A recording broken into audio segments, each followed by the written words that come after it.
کہتے ہیں السلام علیکم ورحمۃ اللہ وبرکاتہ، مردہ پیدا ہونے والے بچے یا زندہ پیدا ہو کر فوراً ہی فوت ہو جانے والے بچے کے غسل، کفن اور جنازے کا کیا حکم ہے؟ دیکھیں جی، جو بچہ اللہ تعالیٰ نے ماں کے پیٹ کے اندر پیدا کیا ہے جی تو صحیح حدیث کے مطابق 4 ماہ کے بعد اس کے اندر جان ڈال دی جاتی ہے۔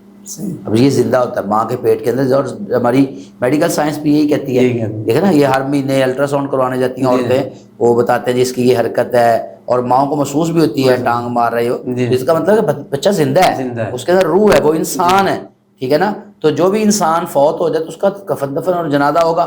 یہ جو ہمارے آج کل سمجھ آتا ہے نا، جو مردہ بچہ پیدا ہو گیا جی اس کو پھینک دو باہر کسی بھی مٹی کے اندر دفن کر دو، یہ بات درست نہیں ہے۔ ہاں البتہ یہ ہے اس کو غسل کفن دفن کرے۔